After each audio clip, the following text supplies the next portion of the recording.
and making a conscious effort to be in this present moment.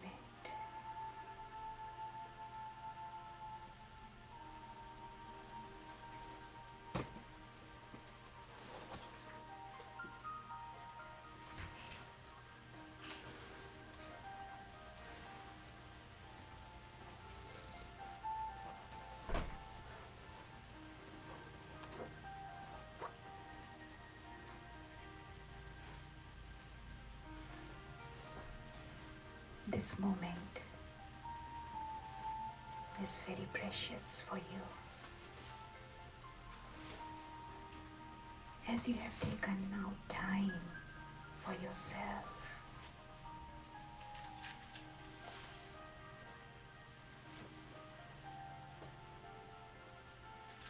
To be with yourself is the most important gift that you can give to yourself.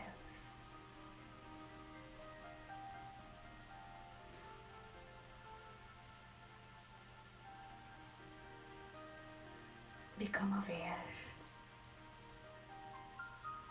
of who you are at this moment.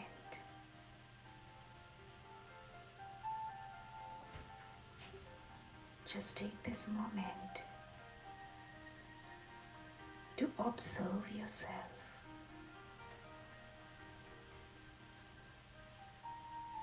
Maybe you can ask yourself this question: who am I? What is my true identity?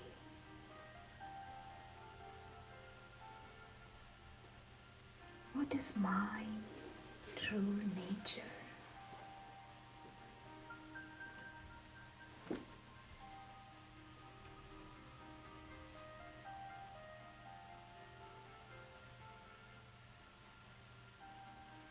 And you have all the answers within. You become aware of yourself as a being of light.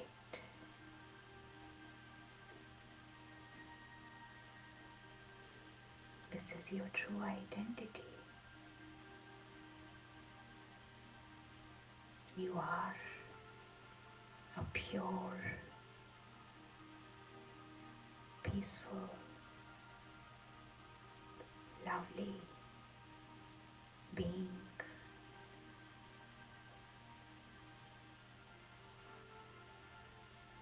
Appreciate your inner beauty.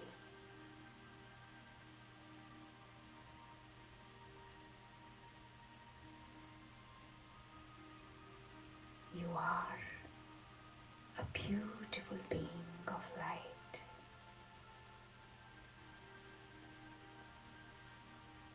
Just create this thought in your mind and feel the energy that this thought is bringing along with it.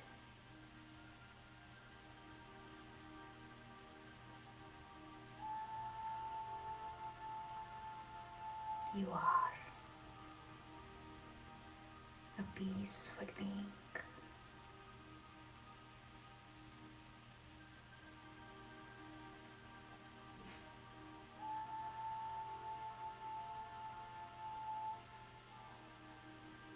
As you create this thought in your mind, you have activated your inner source of peace.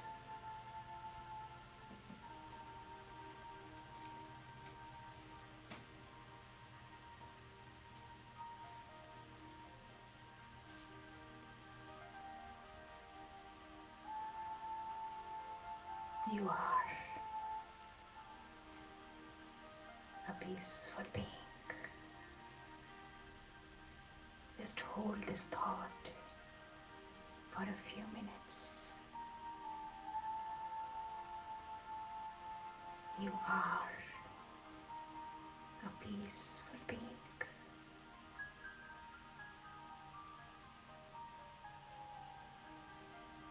Allow the energy of peace to flow in your mind and in your body.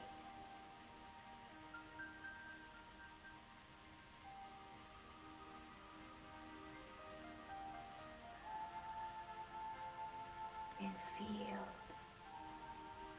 the lightness, the calmness, the stillness that this energy is bringing along with it.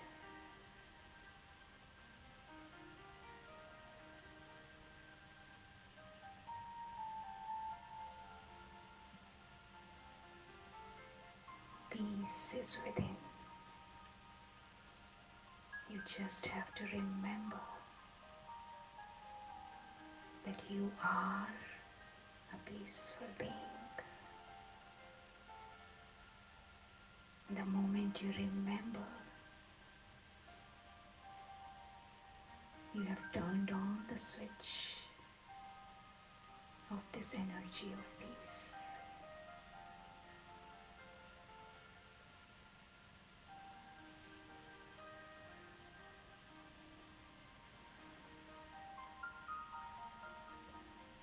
And your mind begins to shine with this light of peace.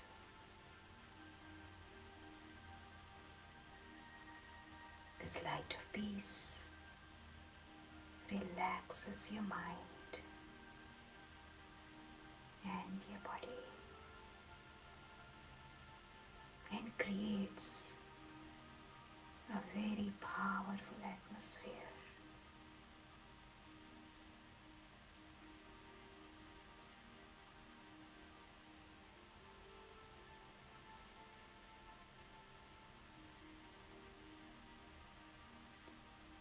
Take this moment to congratulate yourself for recharging this place with so much of positive energy.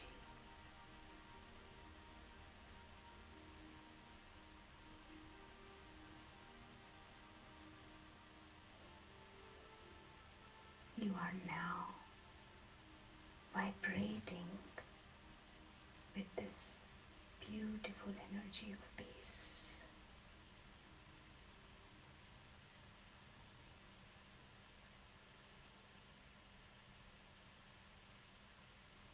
And in this peacefully and quiet place, your energy is now attracting the energy of the Supreme, the higher power, the ultimate source of peace, the absolute truth.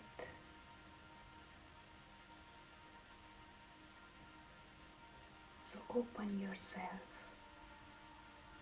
to receive this powerful and pure energy.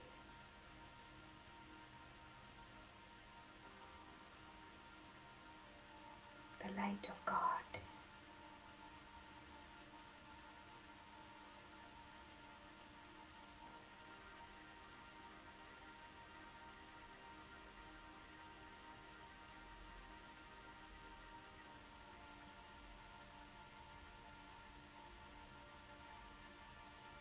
Just like the rays of sun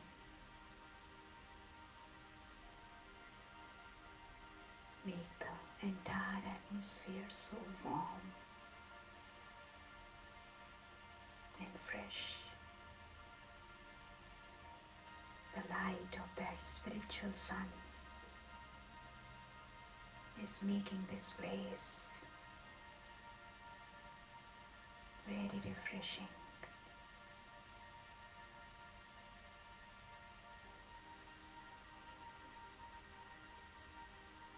Very pure, very divine.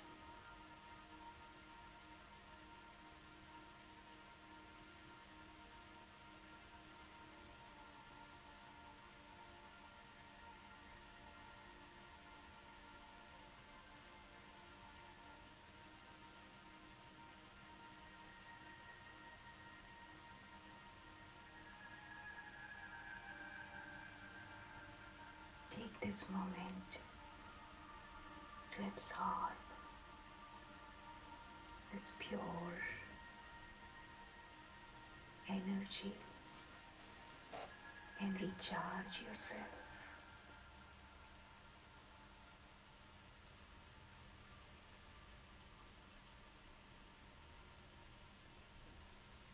Now bring yourself back to the awareness of this room.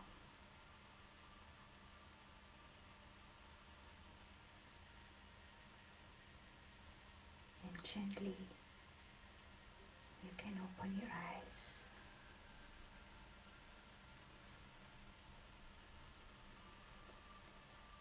Om Shanti.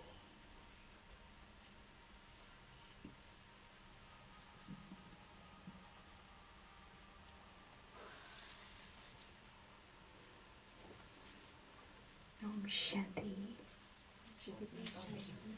Welcome everyone.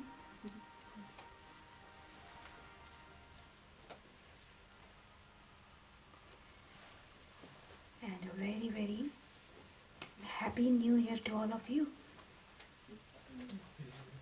Happy, healthy, holy new year. Right? Not just happy, but healthy also. Wealthy also. Right? We want everything. Not just happiness, but everything. And actually when we are happy, we kind of draw all these things to us. You know what comes first? Happiness or health? Happiness, right? So when we are happy, that's why we say Happy New Year first. When we are happy, then we can draw everything. Health, wealth and everything. Right? So, this is the first session of this new year, insight session of this new year. Every week we do one insight session on every Saturday. And this year, this is the first session, and good to see so many of you here today. And some of you have come here for the first time, right? Who is here for the first time? You two? Three? Okay. You are also for the first time. Okay, wonderful. Oh, she's your daughter. Okay, wonderful. Welcome. Double welcome to those who are new. You know, four of... And Catherine is a friend. Yeah. So 1, 2, 3, 4. Yeah, what's your name? Douglas. Douglas. Okay. Okay. Wonderful. Welcome. Okay, warm, very, very warm welcome to the first timers as well. And Brother Marcelo has come after Yeah, so long. after so long. So it's like coming for the first time. Yeah. Actually, everyone is here for the first time for this new year, 2020, right? Okay, so special welcome to all of you. Yeah, Brother Marcelo is like the Canadian geese.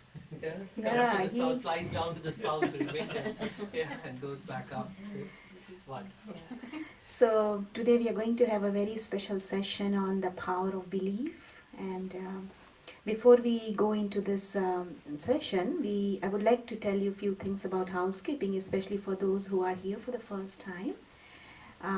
We have restrooms at the back on the right hand side. If you want to use restrooms, you're most welcome. And we have water also at the back. Whenever you feel like you're thirsty, you can go and take the water from there.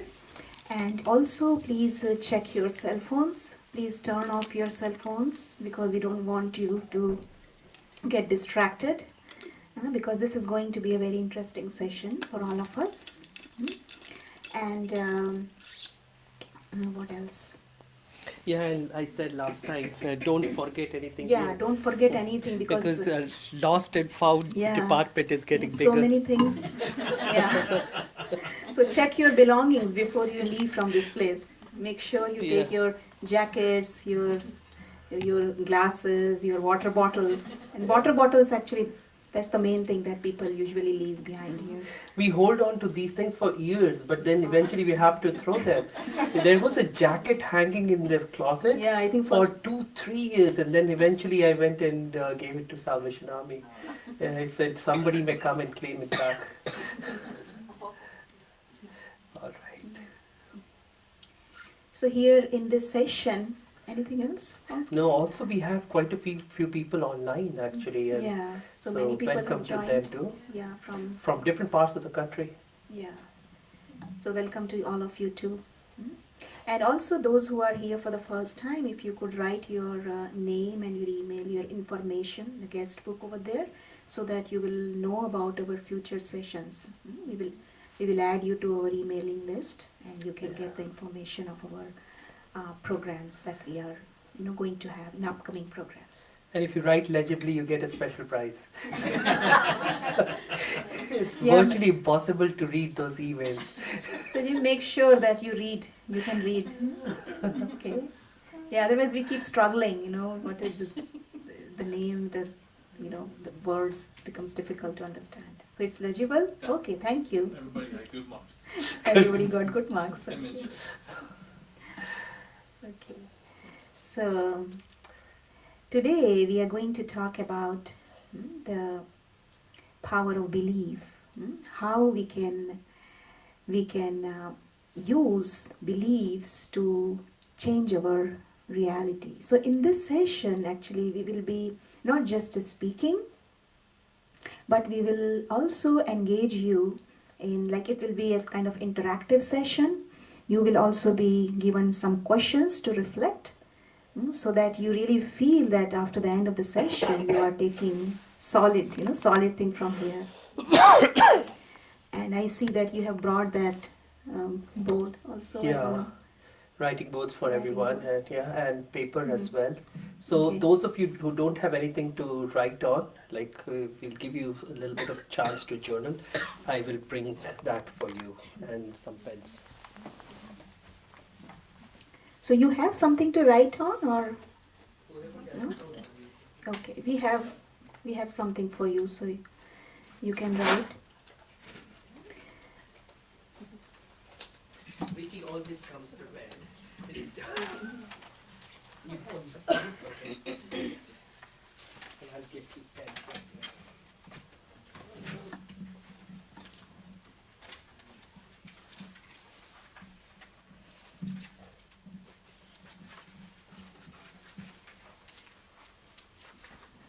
There's no exam or anything, so you don't have to.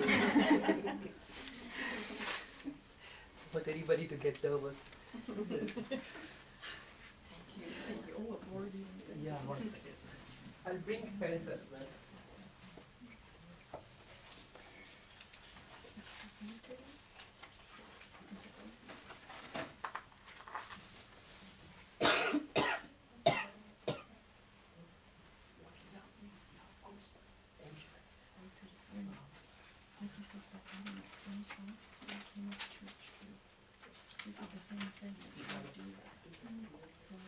So when the new year comes, we always think about some or the other new thing that we want to do for our life, right?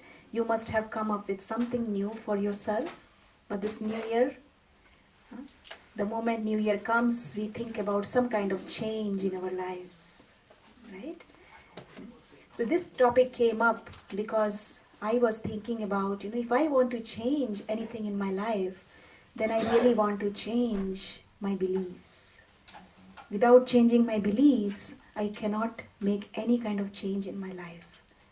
And this is the reason we thought that this will be a good topic for the new year, when everyone is kind of contemplating, or maybe already have thought about the type of change that they want to make in their lives. How many of you have already thought about that this is what I want to do in the new year? Oh, just one person?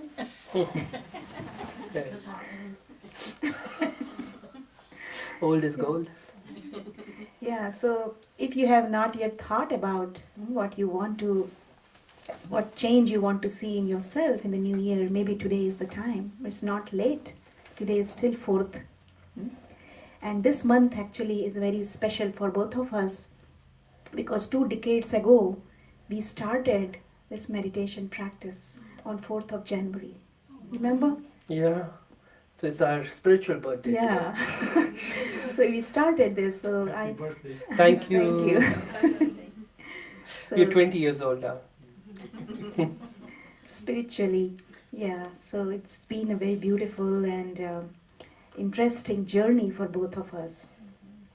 And so interesting that we feel inspired to share this with everyone.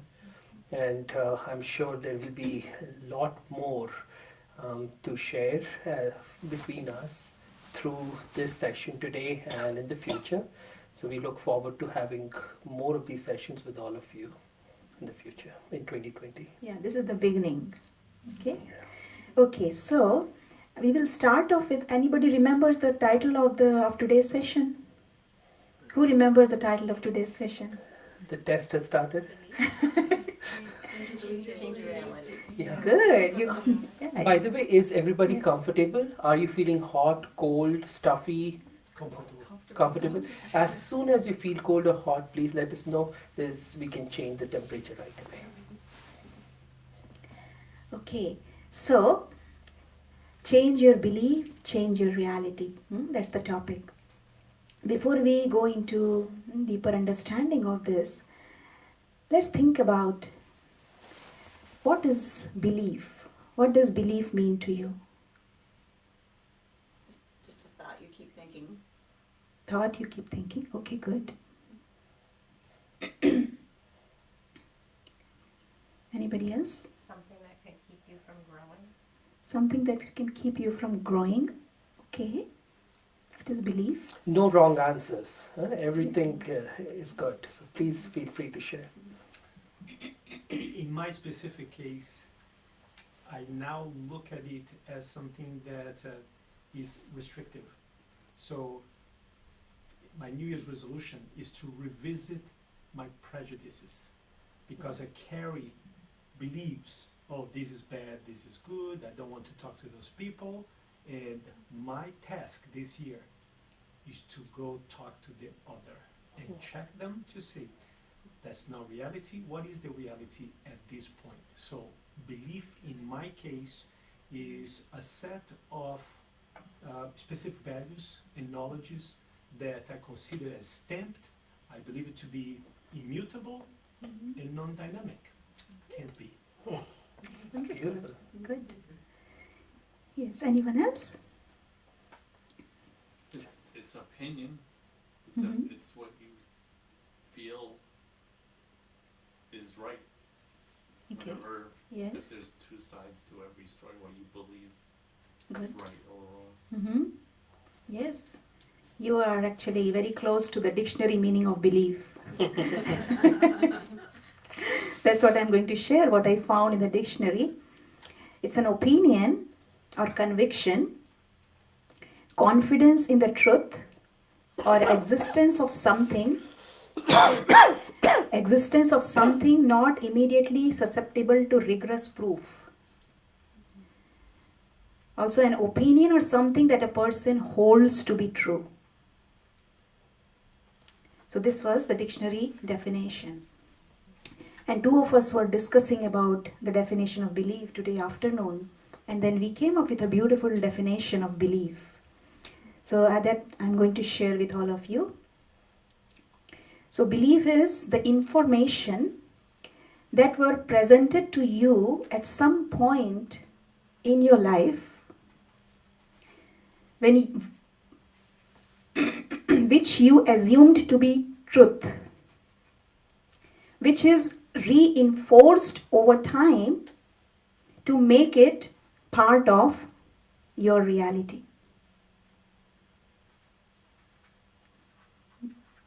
Makes sense. Make sense? Would you say that again one more time, please? Okay, sure. Thank you. Information, belief is the information that were presented to you. That was presented. Yeah. Information that was presented to you at some point in your life, which you assumed to be truth and and which is reinforced over time to make it part of your reality. Right? So whatever you believe in, that's what becomes your reality. Right? That's why we kept this topic. Change your belief and change your reality. Hmm? So now I'm going to ask you to reflect on few questions. Maybe you can write those questions down. oh,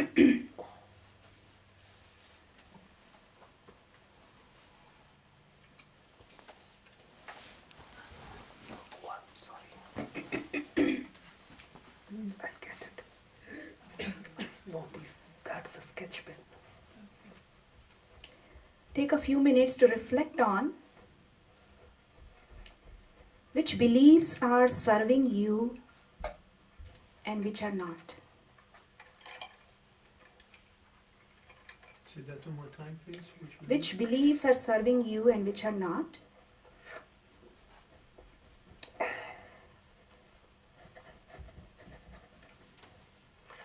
One of these have to work. And the next one is reflect on the times in your life, maybe darkest time in your life, when your beliefs helped you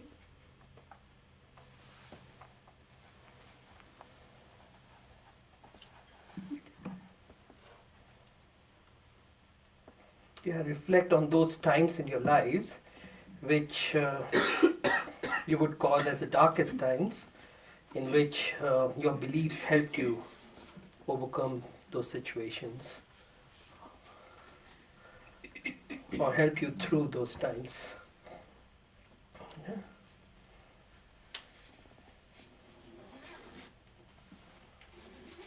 So again, what was the first question? I missed that. which beliefs are serving you and which are not. Yeah. So maybe three each, three beliefs that you feel are, Yeah, maybe you can come up with 3 beliefs that yeah, make them, that will be easy easier. for them. Yeah. The 3 beliefs that you feel are not serving you, 3 beliefs you feel are helping you, and then that's darkest. Yeah. Take your time. And even on the go-to meeting, they can reflect on this too.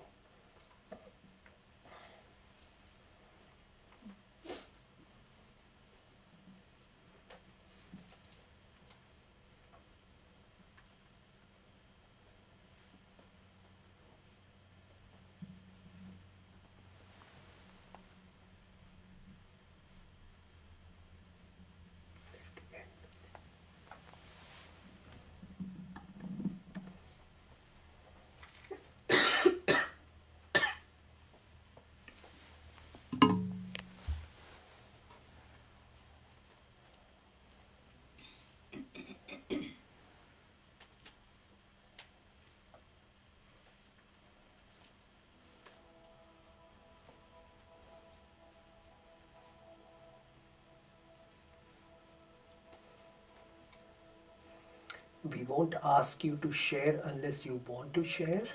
So please feel free to write whatever. There is no pressure in this space. You won't be in the spotlight or anything. Yeah, don't worry. Yeah.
everybody is doing a group exercise. So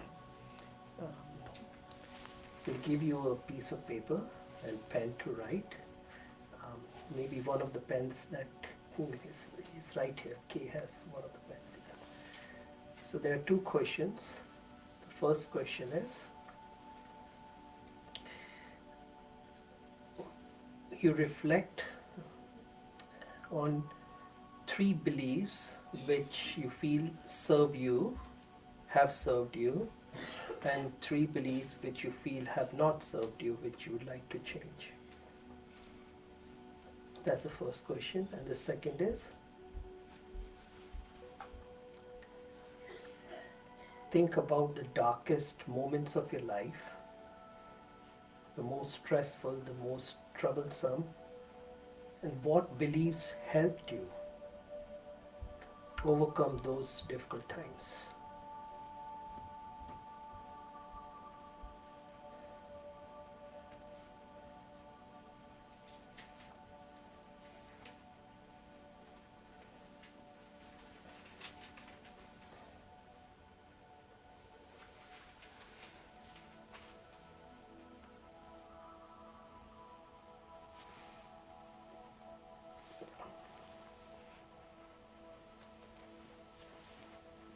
One below it, there, below the case, chair.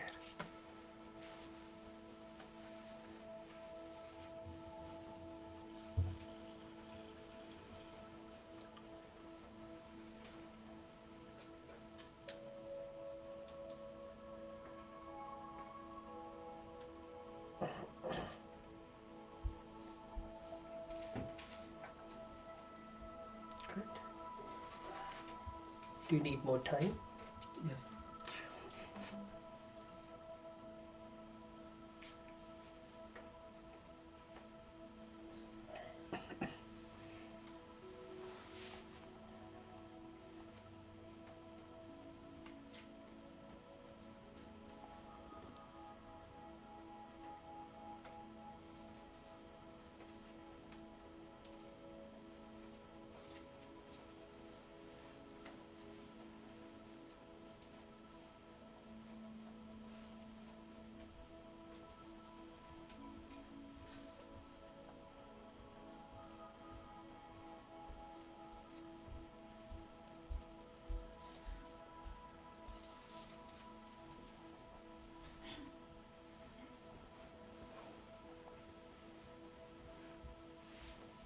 Could you bring that box of marking pens?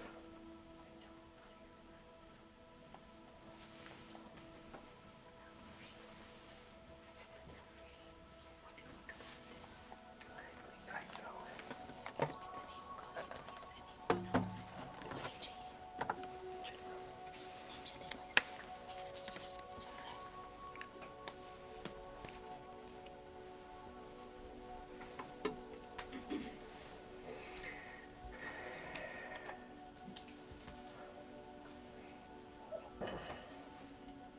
Journaling is so much fun. Yeah, yeah, it is. It is. Sometimes, at least, yeah. We had earlier thought that we'll give this exercise to people, to you all, to contemplate on as you go, take it home. But often when you go home, then so many things are there's so many things pending, and you get caught up in all that. Thought this is a good time and space for each one to reflect right here. Yeah. All right, shall we?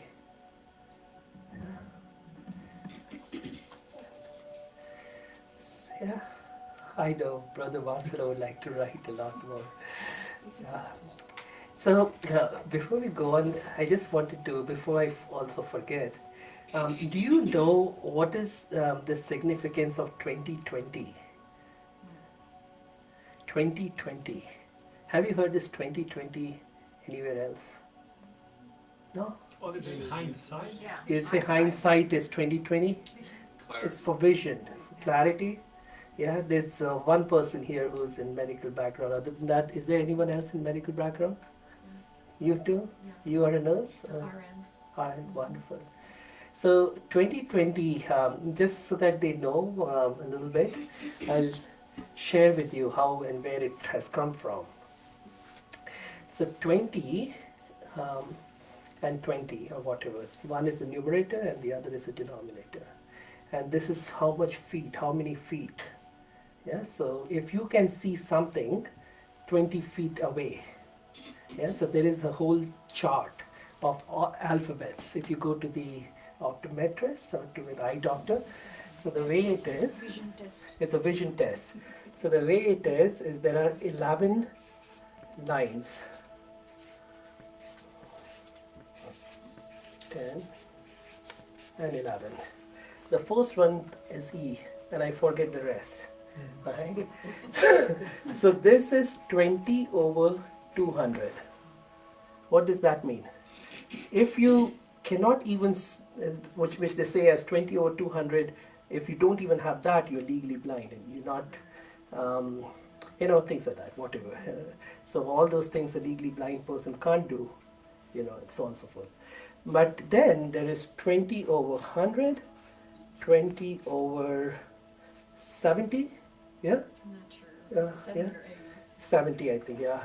Then 50, 40, 30, 25, and the 8th row is 20 over 20.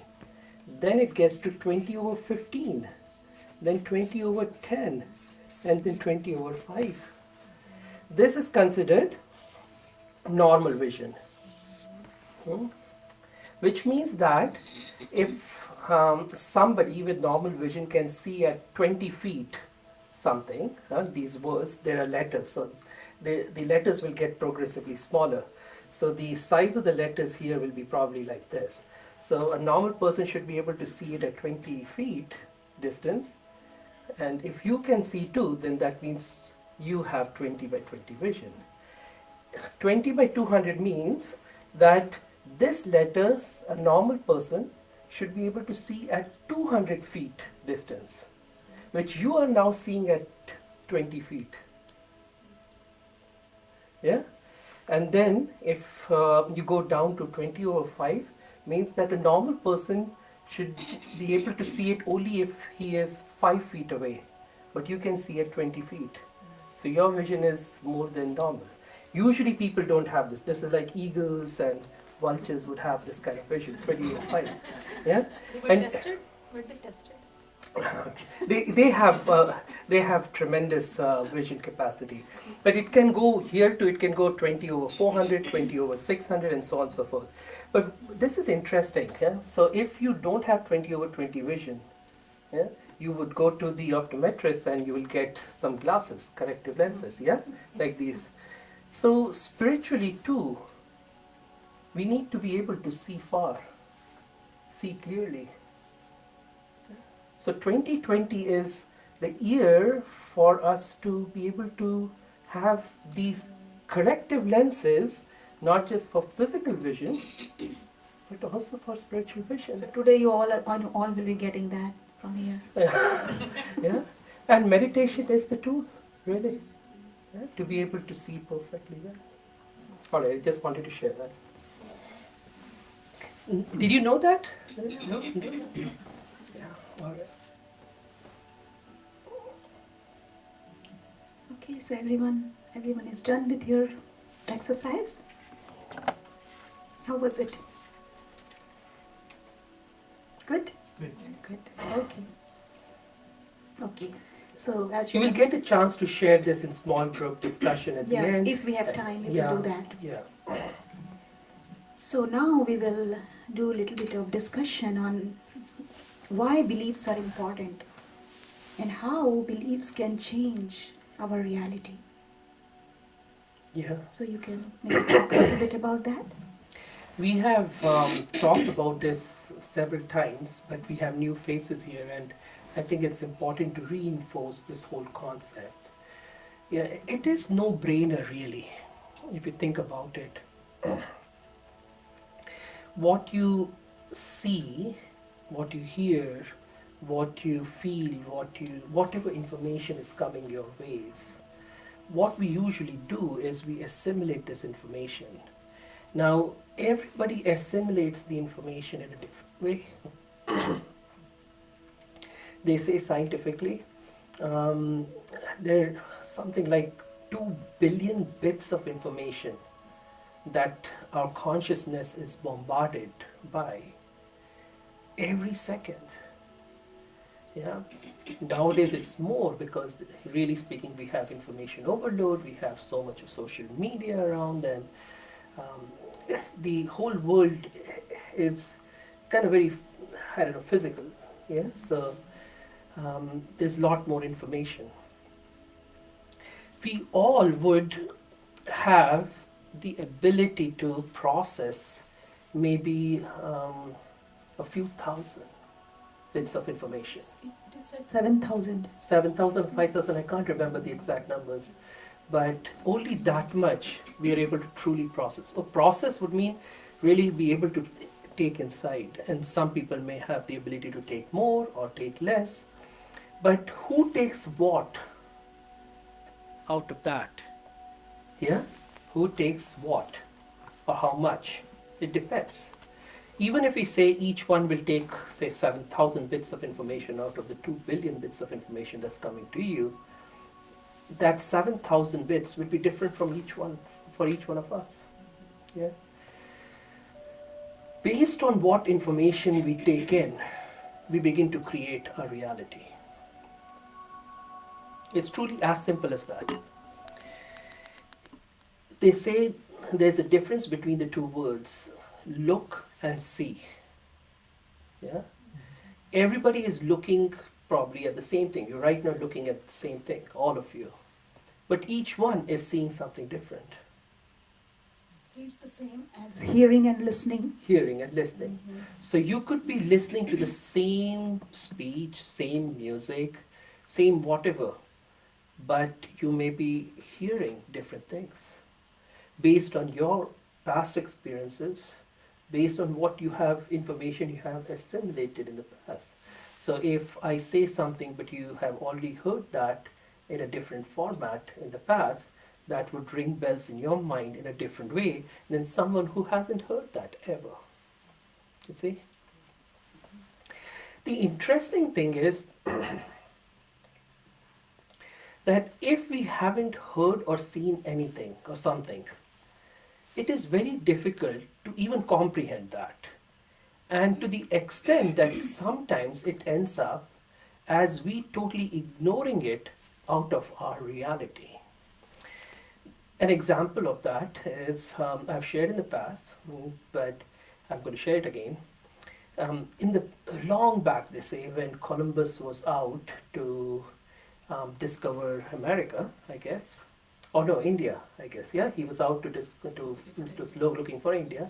He ended up eventually discovering America, but he was somewhere, I guess, in the Caribbean islands or somewhere. And so, in those days, there were shamans, right? And these people were very respected people in their tribes, and they had healing capacities and so on and so forth. So at one particular island where these ships were kind of going towards, so the shaman was standing at the beach, and he would look out there, and he couldn't see anything, but he saw the waves coming. Yeah? And he couldn't understand, these were different waves, and he said, it's not normal what is going on. And he would come there every day for 2-3 days. He would just look at those waves and wonder what is coming. He had never seen a clipper ship. So for him, clipper ships didn't exist. And because for him they didn't exist, he couldn't see. And because he was the wisest person, eventually he was able to understand, see these clipper ships much more clearly as they were coming nearer. And then he went and told everyone else that these are the ships or whatever, and whatever way, whatever language he described that, and then everybody else believed that. You see? More examples. There's a tribe in Africa that has the ability to identify many different shades of green. Yeah, because if you look at nature, nature is full of green, many different shades of green, and they have, interestingly, many different names for different shades of green. Yeah. So because of that, because of their language abilities to identify different shades of green, they are able to identify many more shades of green. In their tribe, in their language, there is no name to the color blue. Because, really speaking, in nature, there's very little blue. Yeah? You would say, no, give me a break. The sky is blue. The water is blue. But is the sky blue, truly? No. Sky is colorless. There's no blue. It is just a refraction of light, which gives us the illusion of blue. And because of that, the reflection in the water gives us another illusion that water is blue. Neither water is blue, neither sky is blue. And there are very few flowers that are blue. Very few plants that are blue. So they don't have. So this researcher went there and he was doing this experiment. He gave them a picture which had the same shade of green, and there was one box which had slightly, just the most slightest difference in the shade of green. Yeah, and on the other side, he also gave another with same green, but one box was of blue. They couldn't identify the different shade, different color, blue. They said all of this looks green. Here they were able to identify that slight change in the shade which you and I won't be able to do. Because they know it, because they have learned it, because that's in their consciousness, they're able to identify. For them, different shades of green exist as reality because they know it. And because blue doesn't exist in their reality, because it doesn't exist in their consciousness, it doesn't exist in their reality. Yeah? See, I like to give that other example of the heartbeat. Yeah? I remember when we had started in India, our medical school, we had started going to the clinics. There was a very smart cardiologist. We used to round with that cardiologist, and he would take us to patients' beds and have us listen to the heartbeats. And so he used to say this word, what the mind doesn't know, the eyes don't see, and the ears don't hear. I'll repeat that. What the mind doesn't know, the eyes don't see, and the ears don't hear. So have you ever heard your heartbeat? Have you ever listened to your heartbeat or somebody else's heartbeat? How does it sound? It depends on if you have an arrhythmia. Oh, that's wonderful. All right. But in general, how does it sound? Yeah. Except you and you. What do you think? Yeah. How does it sound? Not from the expert. Experts, huh? Yeah. How does it sound? Yeah. Yeah. Actually, would you be surprised if I say that actually there are two sounds in this? It's lub-dub, yeah? It sounds like lub-dub, yeah? That's what they say, but there are two sounds. And in fact, there are many more sounds. Even in a normal, there are 4 sounds most of the times, yeah? 3 sounds at least for everyone. And 4th sound also starts to become more prominent in some cases. Then there are arrhythmias which can change, but there are also murmurs. So if you have bad valves, then you have sounds between the first, second. Sometimes you have sounds between second and the first. Yeah. Sometimes you have sounds in the beginning of that gap. Sometimes at the end. Sometimes in the middle. Sometimes all different combinations. But for normal people who are not trained, who have not been told, it just sounds like what? Dub, dub, dub, dub. Yeah. It is actually lub, dub, dub, at least. Lub, dub, or it could be, it could be so many different things which you won't be able to hear because you don't know it. So for you, the reality is one sound. For us, the reality is many more sounds, just because you know it. So here we are talking about we're talking about what we know. We are linking the information with reality, Correct. right? Yes. And information is the belief, Correct.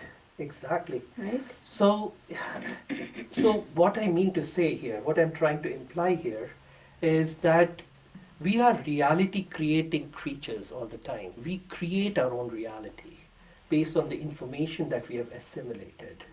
If we assimilate wrong information, we end up creating wrong realities.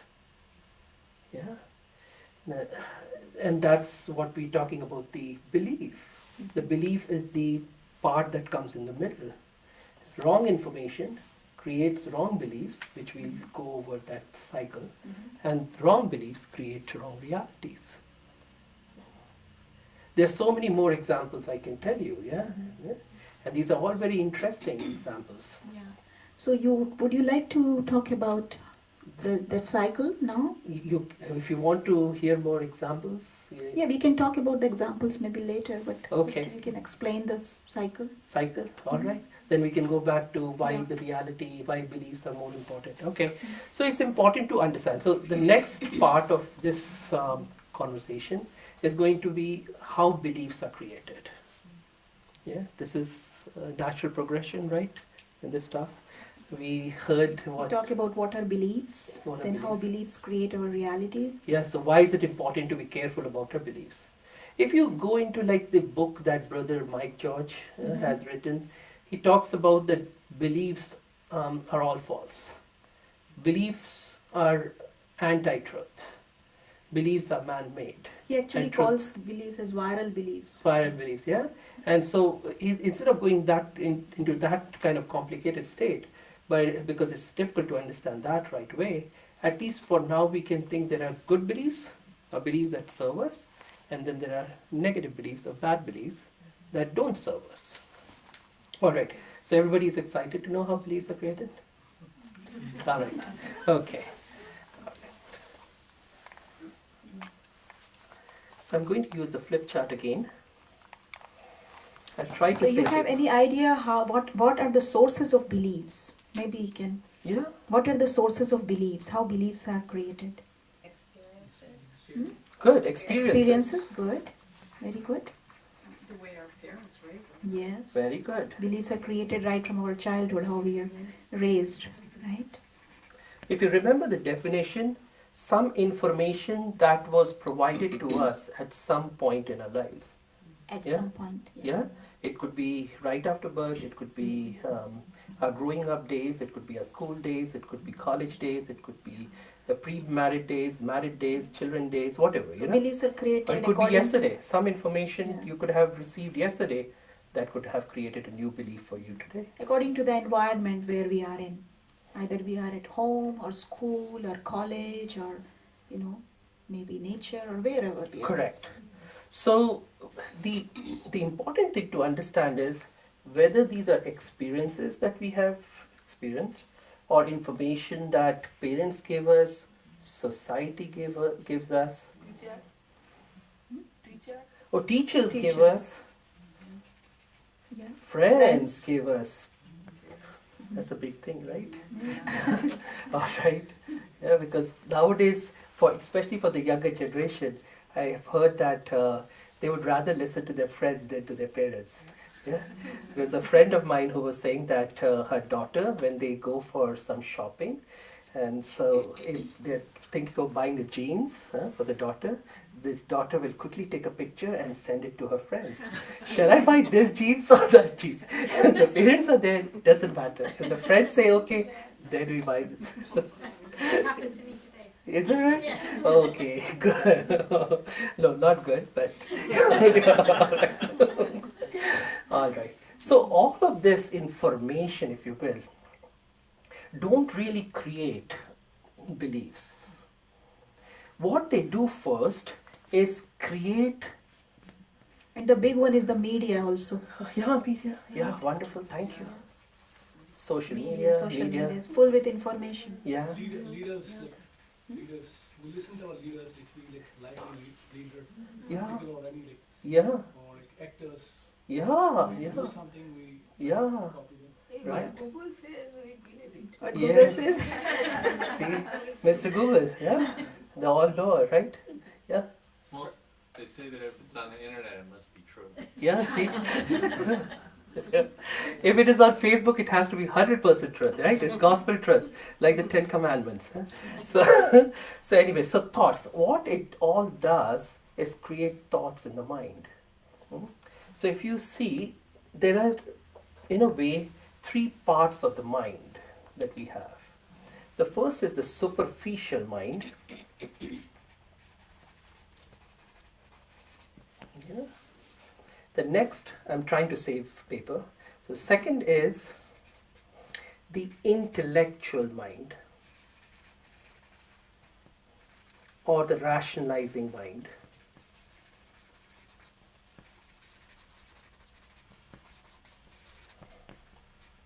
And the third is the assimilating mind. Okay. So when some new piece of information is given to us, say as we We can call the superficial mind as conscious mind also, conscious mind, yeah. So if as you're born and as you grow up, your parents teach you things. Huh? You're a boy, you should do this, you should play with cars and guns, and you're a girl, you should play with Barbie dolls. Or you are a Christian and you got to go to the church, you're a Jew, you got to go to synagogue, you're a Hindu, you go to temple, yeah, so on and so forth. This is the way we eat, this is the way we... And since it's coming from our parents, our elders, we take that as truth most of the times, right, in the beginning. In the beginning, the rationalizing mind is not very strong. So whatever information is provided to us, the superficial mind, then sort of bypasses the rationalizing mind and goes directly to the assimilating mind. So we can say that it's like it's going to the subconscious. Yeah, so this is really the subconscious mind. This is the deepest layer, like the unconscious mind. This is where the beliefs are created. As we grow up, the rationalizing mind begins to get stronger. So when, say, somebody tells us, I don't know, what would be a good example? Like smoking a cigarette, yeah? And then you see on the internet people smoking cigarettes, your most popular actors smoking cigarette, your friends smoking cigarette, or sometimes your own parents smoking cigarettes, right? So all that information goes through this, and the rationalizing mind then begins to say, oh yeah, my dad smokes too, so what's the big deal? Oh, Brad Pitt smokes too, so what's the big deal? And he looks so cool. Clint Eastwood for sure smokes, so I need to smoke too. Yeah, so, yeah, and so eventually that becomes the belief. It's okay to smoke. As simple as that. You reinforce it again and again and again. After this belief, constant reinforcement then becomes a habit, which then becomes a reality for you. As simple as that. Where were you pointing to when you said the beliefs created? Which part of the mind? Right here. Which The assimilating mind. You have the deepest subconscious, the unconscious mind. Yeah? And what it does is, over time, the assimilating mind influences the superficial mind too. And at the same time, it's so interesting, these dynamics are very important. Why I'm telling you all this, why we're talking about this, is because unless we know how beliefs are created, we can't change our old limiting beliefs to new enriching beliefs. Yeah, that's what we want to do. So over time, the beliefs that are created in the deepest unconscious layer of the mind begin to, yeah, something's wrong with that. Yeah. All you have to do is to redo the internet. Do the right internet in there. Begins to affect the superficial mind as well as the rationalizing mind. So if what it would do is kind of weaken both or strengthen both, how we want to look at it. So if it is a bad belief, if you will, a limiting belief that you've already created, is going to weaken the superficial mind and the rationalizing mind. So eventually it will give the chance for more limiting thoughts or more limiting information to enter into your superficial mind, go through the rationalizing mind, and the rationalizing mind will not stop those and will become part of your belief. So one negative belief therefore allows more negative beliefs to enter into you. Say for example, somebody still has a good rationalizing mind. He's going to right away say, no, smoking is not good. I'm not going to smoke. Or if somebody says you are not good enough, the rationalizing mind will say, no, I know my own worth. Will not allow that to become a belief. Yeah. What about association? Let's say in the example of my father smokes. I look up to my father. My father is a fantastic husband and parent and professional. And I look up to him, I want to be like him. Yeah. And he smokes. Yeah. So the association becomes, well, if I smoke, I too might become that which I admire. Exactly. So the association. Exactly, very good. Yeah, like leaders. So we've already put them up there. And so whatever they're going to say or do, then we begin to accept that. And so quicker and more easier is the belief that gets created. Yeah, this is how we have created negative, limiting, and destructive beliefs. And do you know of? Can you share some destructive beliefs? Yeah, that if not for yourself, yeah, you don't have to share yours, but some examples. Well, many prejudices are, Yeah. are used, they're assimilated into a into a society, Yeah, and it prohibits us from experiencing new people or yeah, limited. yeah. situations. Share some prejudices. Just the color of skin, people. Yeah, see. beliefs over the years of the skin color, Yeah, or Christianity, or different beliefs of religion. yeah. Even Preventing within us from, Christianity, yeah, looking different at the denominations. Yeah, agree. Yeah, thank you. More. That maybe males are better than Yeah. females. Yeah, yeah. That goes a lot. Or sometimes females are better. Right? Either or is not true, right? Yes. Like if a teacher tells a student, "Oh, you're just terrible at math," or something, Yeah. and not, help them, and they just label them, Yeah. then it could hurt them the rest of their life. That's so beautiful. Thank you. I remember for myself, I had a lot of interest in singing. So I used to kind of hide from my family and I used to try to attend these singing classes. Yeah, these are free classes at school, the church choir. And I tried to go there, and this priest was such a nice guy. So he tried to teach me 3-4 days. He tried sincerely to teach me. Somehow I just couldn't get it. I couldn't go past sa.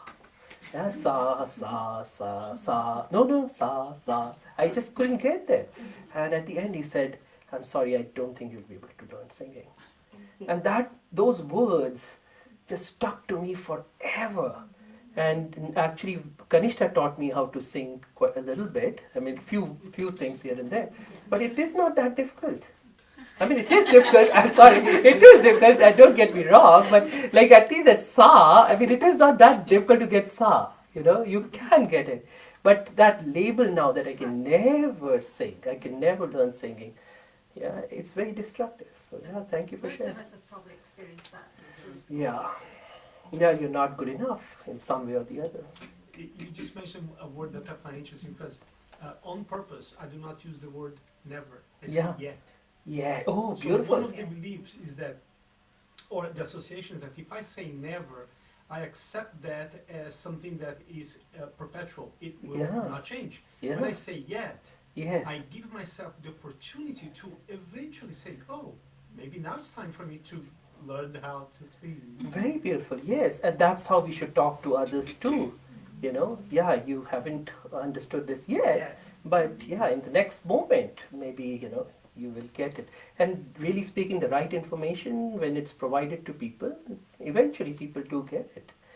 Yeah, so many more thoughts, many more beliefs we can discuss if you have any more ideas.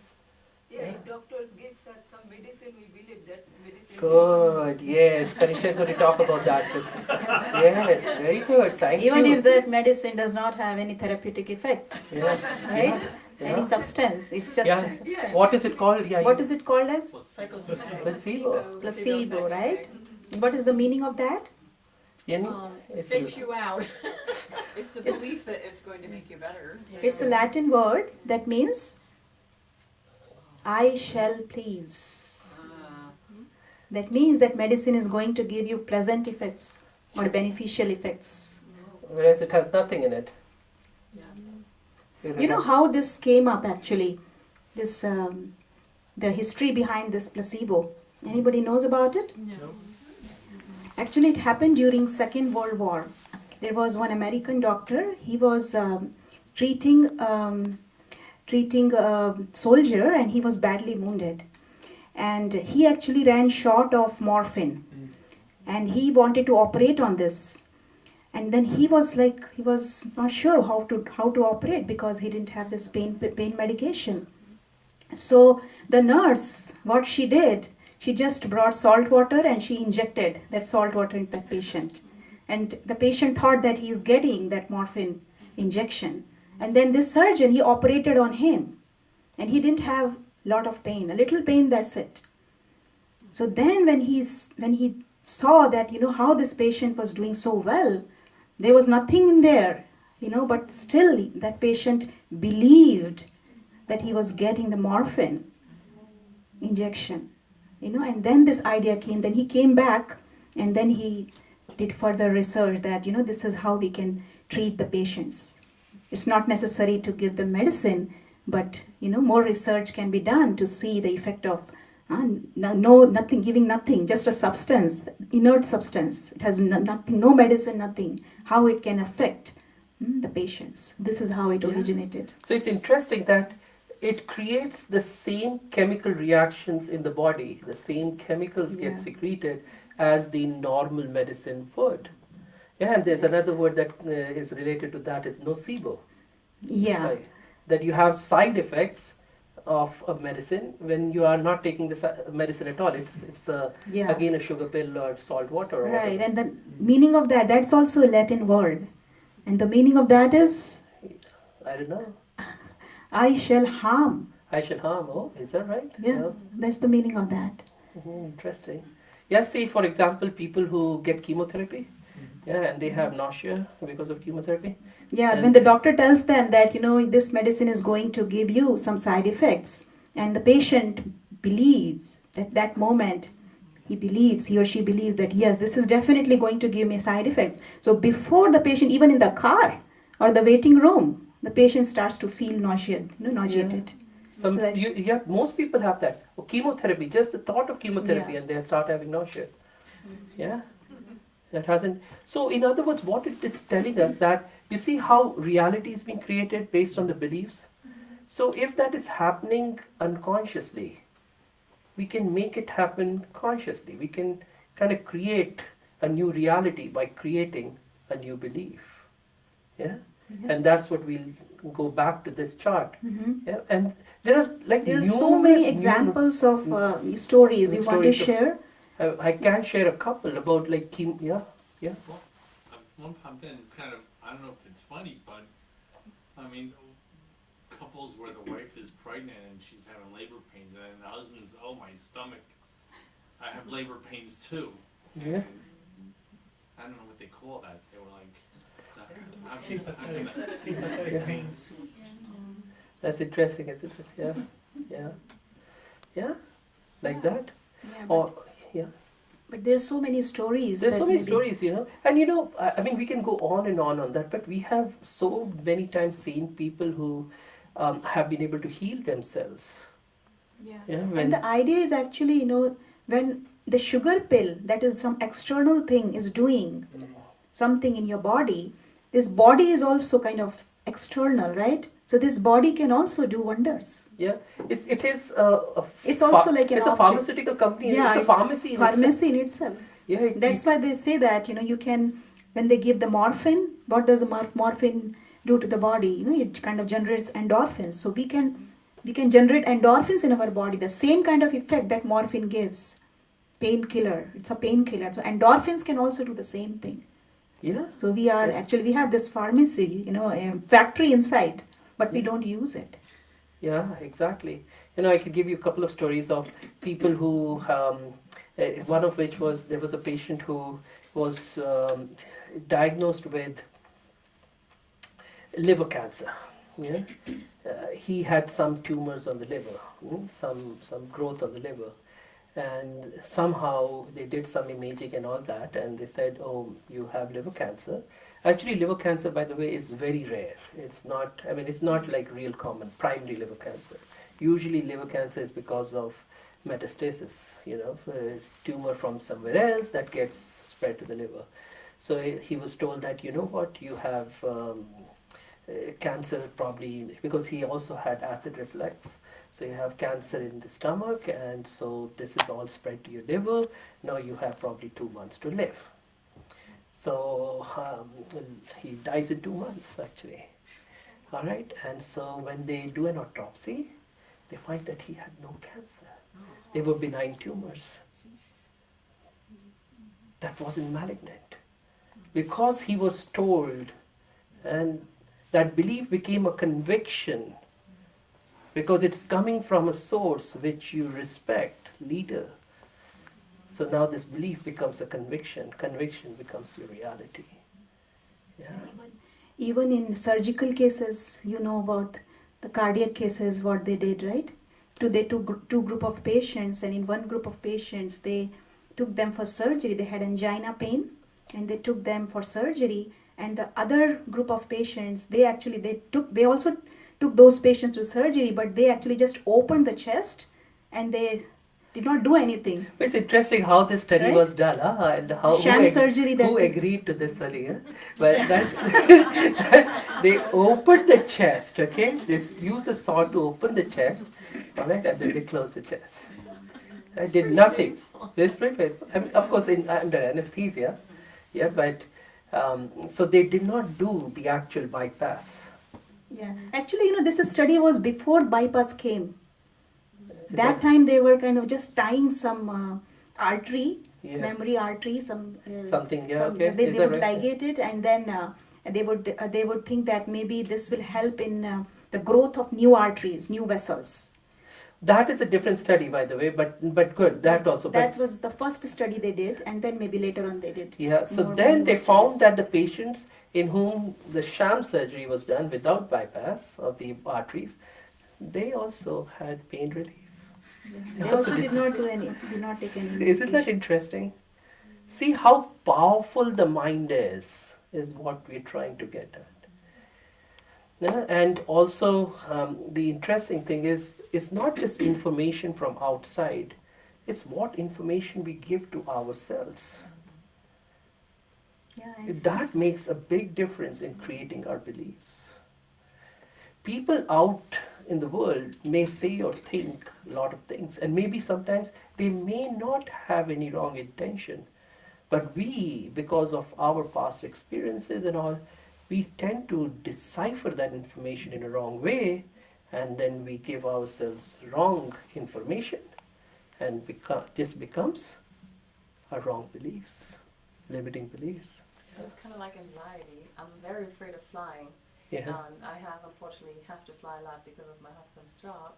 And I really get sick because I think something happens to the plane, and I really get sick. Even doing the flight before, afterwards, it takes a long time for me to kind of recover from that. But nothing actually happened. It's just the belief that I have that something is going to happen Yeah. that actually makes me feel Sick, like yeah. that. And if somebody gives you all these statistics, eventually, if you look at it, if it's coming from a source which has a lot of credibility, that actually there are less airplane accidents, a minuscule amount of airplane accidents as compared to car accidents. So you should be more anxious about cars, if you will, than to for planes. There's no point in getting anxious about planes. You know, this kind of information, new information, gets entered into that there is no need for anxiety for planes. Yeah. So that will change your belief. So next time, over time, as you reinforce it, no accidents, plane accidents don't happen. How infrequently? Yeah. I don't know the exact number if you go into how many man hours of flying of all the planes across the world and how many accidents. It's truly one of the safest mode of transport across the world. Yeah. I don't remember the number, but I remember reading somewhat recently that you are more likely to be attacked by a shark Yeah. than by a car. See? Yeah. See? An accident, yeah. Yeah. And that too. Therefore, I don't swim in the ocean. And that's why we are living in Augusta. But it's funny, I love to swim in the ocean. Is it? Yeah. You see? And I still don't know any shark that can come from the east coast up till Augusta. Yeah? So we are safe there. Yeah? Good. So this is important to understand. So now if you look at this, it's as simple as, you remember the origin of all the beliefs was the information that either is coming from outside or you're creating because of the information that you're receiving from outside. Eventually it is all the information you're creating because of what is coming from outside. You change that. You just change that. Everything changes eventually.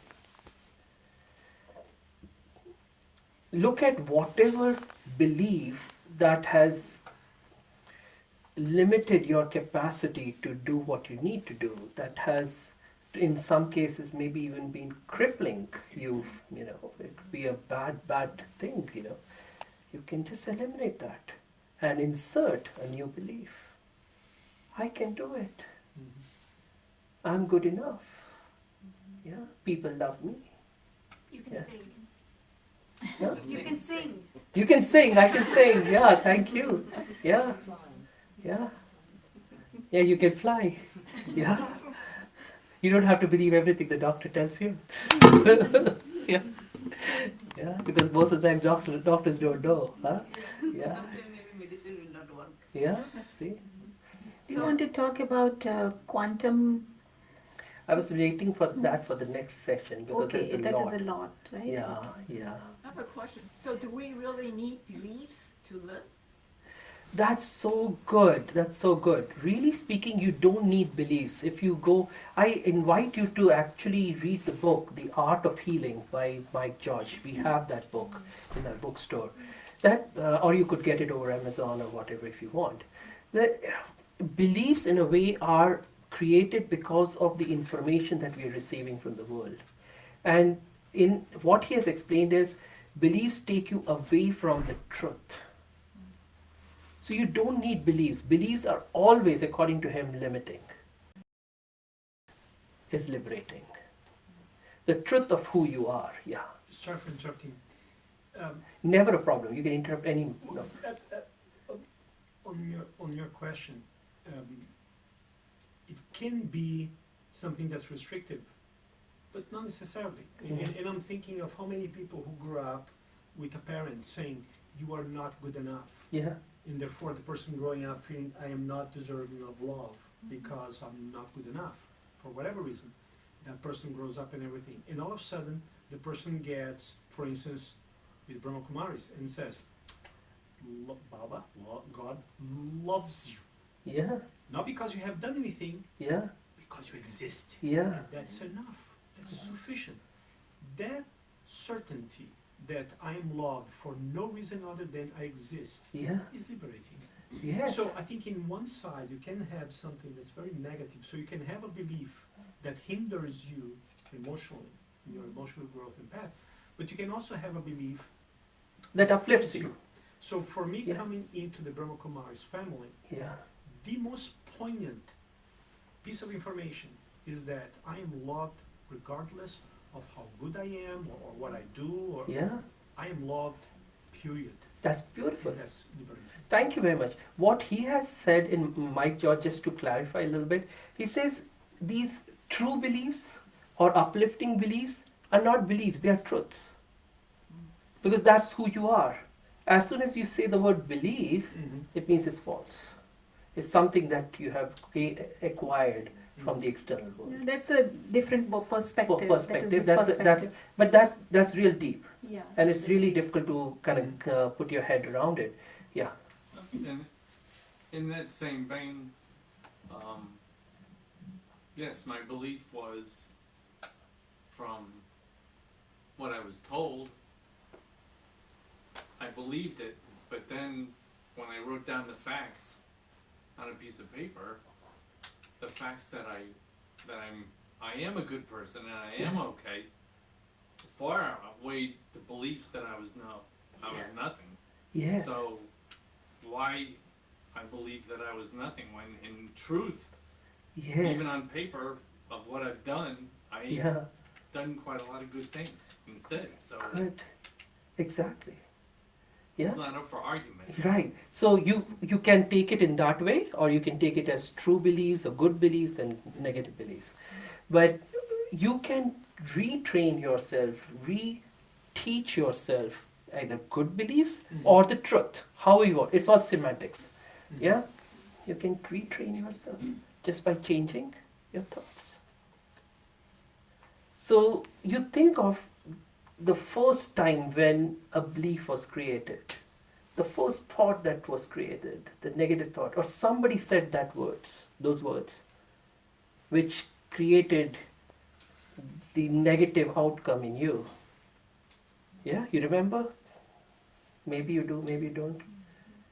Yeah, and usually when a thought is created, along with that, there are emotions also. So it is kind of emotionally charged. Yeah, the feelings. Because the feelings. reinforcement happens because, thank you very much. Yeah, it gets emotionally charged, and the more you have the same type of thought, or the more you get the same kind of feedback from others, it kind of grows more and more. That belief becomes stronger and stronger.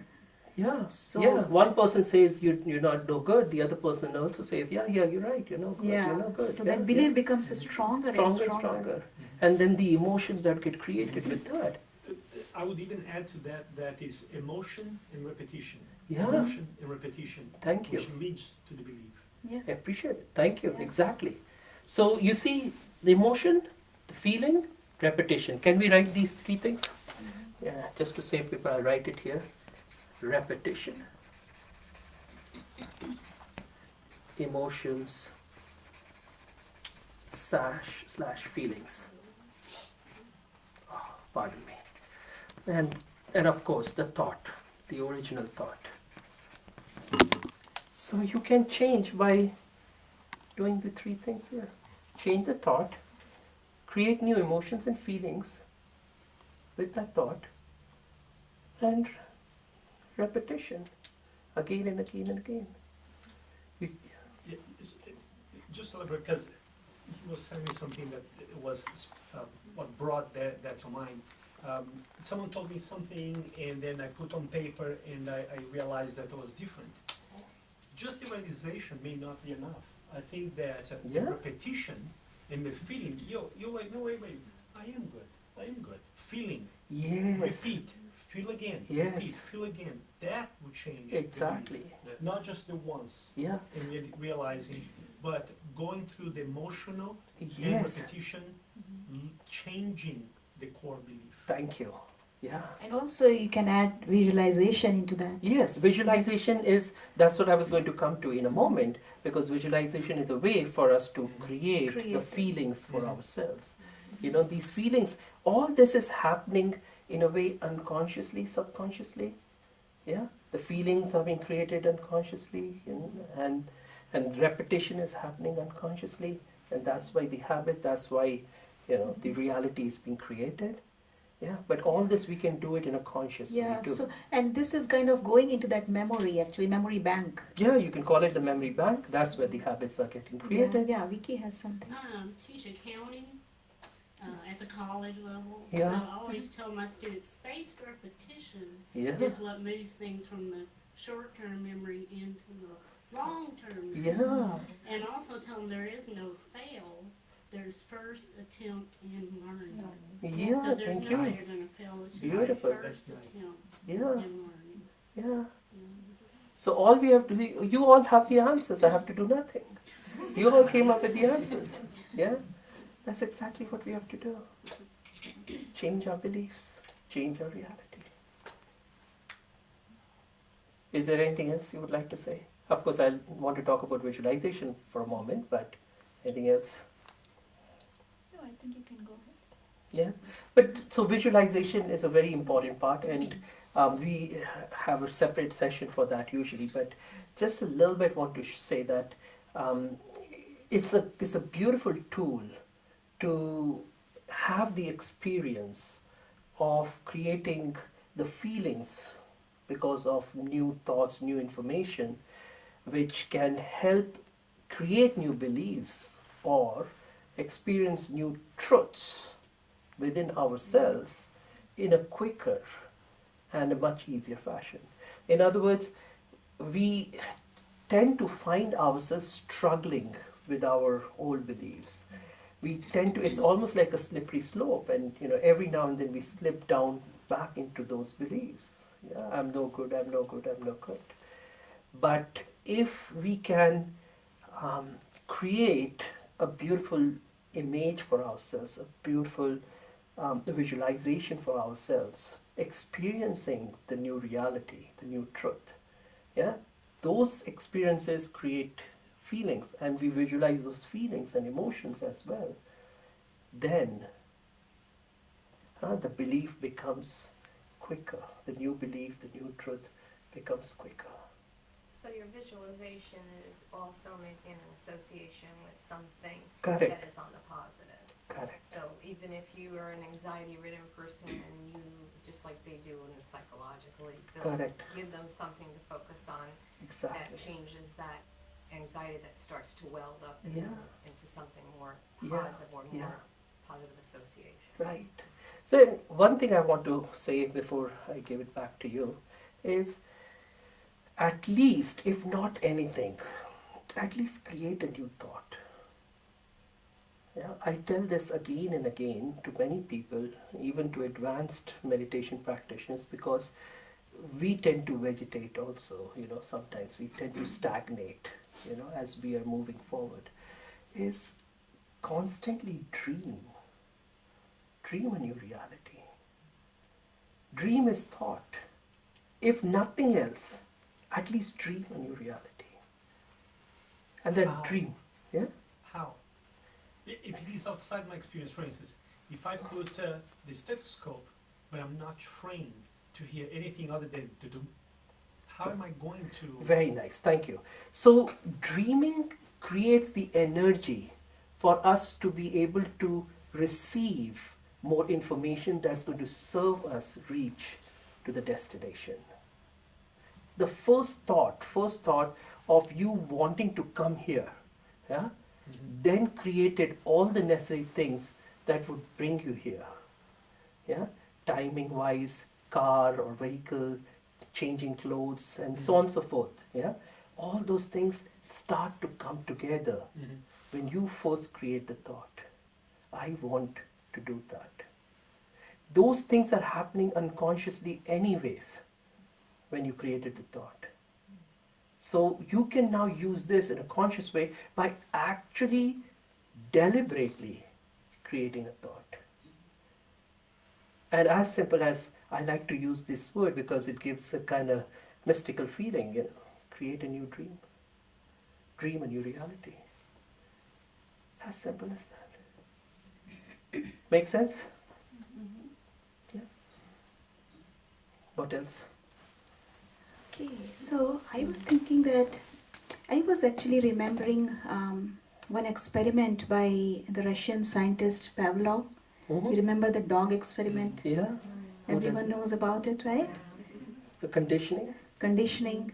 So I feel that this is also like creating new beliefs is like conditioning. Maybe those who don't know, in this experiment. Anybody who Doesn't know? Okay. Doesn't know? Yeah. Yeah, there's some people who don't know. Yeah, so this was an experiment, very interesting experiment where, the scientist would ring a bell, and he would ring a bell and then he would give some food to the dog, Right away. Right away at that time, the same time. He would ring a bell and then give food to the dog. So he would do that every single day. The same thing. So over a period of time, what happened that, he just wanted to experiment with it. So what he did, he just rang the bell, but he did not put any food. But the moment the dog heard the bell ringing, he started salivating. So that means he was conditioned. He was conditioned in such a way that as soon as he would hear the bell, his body started to respond in this way. Right? So similarly, if we start a new belief, if we start to change our beliefs into something new, what happened over a period of time, you practice. I am this, I am this, I am this. And then, it will go into subconscious. Yeah. And from there, it will become, your body will start to respond. It will become natural. Yeah. Just like all the limiting beliefs, how our body is responding naturally. Yeah, like say for example, a simple thing, I can't do this, I can't jump high enough. Yeah, you don't have to create a thought or think about anything. You want to do something and the thought comes you can't up. do it. Yeah, you can't do it. And then the body doesn't respond. Even if you think you can do it, I mean you really can do it, it's not a big deal. But your body stops you from doing it. Yeah, your body's biology and chemistry changes in accordance to your belief. Yeah. And with the new belief, then your body will also change its biology and chemistry. Yeah. Because the information that you are giving to yourself is directly going, because one very beautiful thing about the subconscious is that it will not try to reason out anything. It will accept whatever information you will give to subconscious. It will not try to argue. It will just take it as it is. This part. This part, pardon me. This part will not argue. Once it has gone through this, it doesn't argue. It's the intellect who tries to analyze, reason, or judge and things like that. Yeah. But This part will accept as gospel truth everything or anything that comes here. So we have to be careful. We have to be protective of this. What we allow for it to go in there. Right. So that is what, if you want to really work with your change, you want to work with your belief in the way that you want to change it into something new, then you have to do it repeatedly. The same thing, repeatedly do it and then feel it and then see it, all the elements. You have to bring all the elements together to make it into reality. That's very important. It's as simple as that actually. No? And that Don't we you think? say that actually you are creating a new mind. Nowadays people are talking about you create your new mind. And that new mind will actually bring about changes in your physical body. Yeah. Because, see, if you are creating a new belief, it's your body who is going to respond first. Because of mind-body connection. Yeah. Your body is going to receive that belief, the energy of belief. Your body is going to receive that. Yeah. There's Then it will go outside. So it will impact your physical body, and that is why they're coming up with this, the concept of neuroplasticity, that you can change your brain by the way you think. You can even change your genes by the way you think. Because your body is getting affected. The way because you have the ability, your mind has tremendous power, and that tremendous power is at that level, the unconscious level. That mind has the ability to turn on and turn off your genes. You cannot blame that because, in my family, this disease is running in my family, that's why. I'm short because of my parents. You can be 6 feet 2 tomorrow. I just keep saying that, she's just as beautiful as her mother, and all for me. How sweet. Now the research is telling that, that is just 1%. 99% is because of your own mind, the way you think, what you believe. That impacts the turning on and off of your genes. Yeah, it's all euthenics and eugenics. Eugenics is the whole thing about the genetic information, so that is passed along from one generation to the other, which determines how you're going to be. But euthenics is the environment. You know, like just for example, if the father is a smoker and he has two identical twins, you'll see one will become a smoker, the same piece of information, right? My dad who's a smoker, and the other one will be totally against smoking. You've seen that over and over again. Yeah? So no, because my dad smoked, I won't smoke. This one says, because my dad smoked, I'm smoking. In a way, both have the same genes. What change is euthenics? Is the effect of the environment, effect of the nature. Epigenetics also they call that. Epigenetics. Epigenetics. So there is one thing is about our external environment, and another thing is our internal environment. So we have to work at both levels actually. If we want to bring about some kind of change in our genes, we have to make sure that external and internal environment both are really, they are positive. Thank you for saying that actually. I appreciate that. Because see, sometimes you have people around you who are constantly giving you limiting information, right?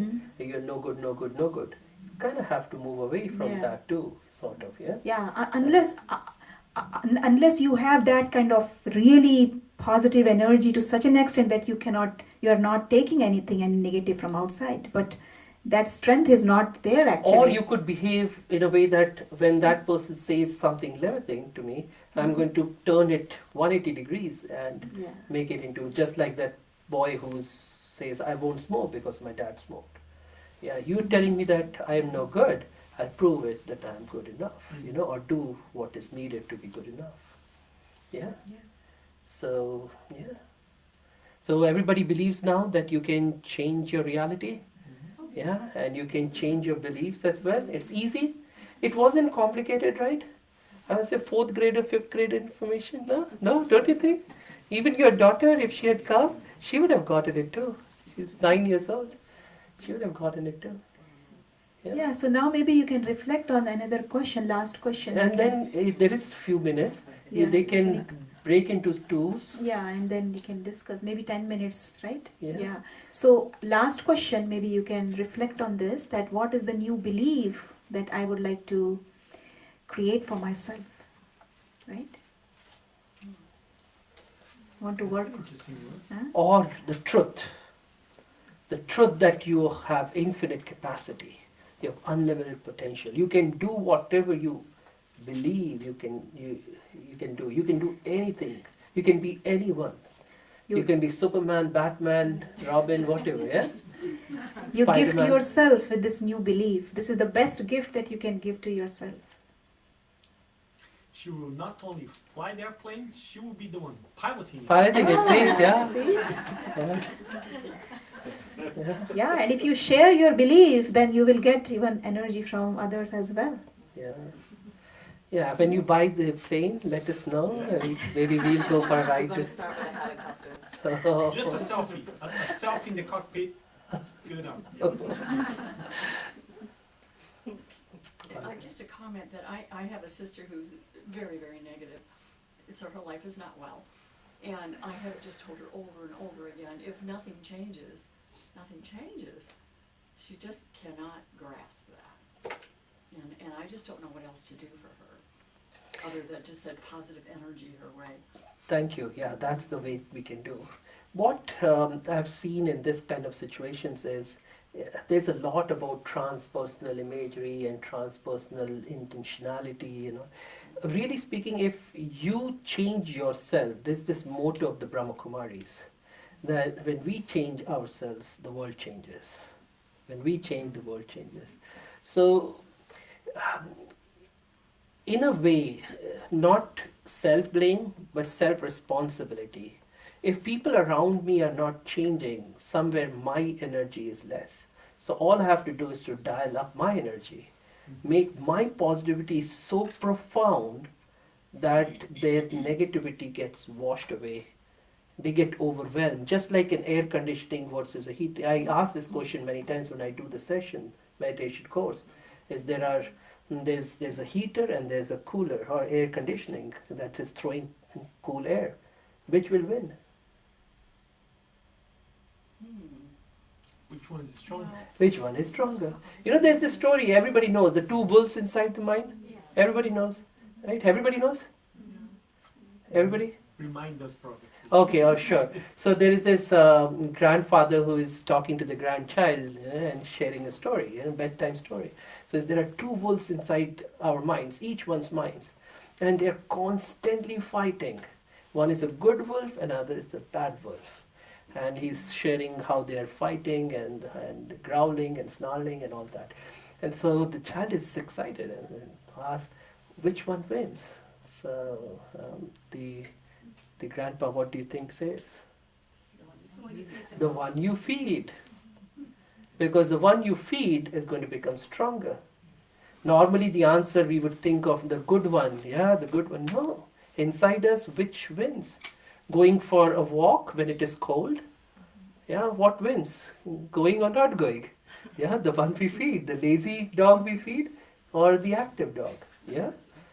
We have both. We are both inside us. Yeah. Going on from the question that you asked, what I've learned is that people don't change unless they have a why to change. Yes. So maybe she's not at that point where she has a why, and so there's no like determination to change it. That's what I see in her. Yeah, but there's one more thing we can do. We can create the why. We can give them the answers, not necessarily by words, because people don't like to hear advices from others, but by our positivity. That intense, profound positivity will give them the why. Because when they see us change, the transformation within us will be visible to them. Because how it changes is because our behavior is going to change. They will see it. It's not going to be a secret.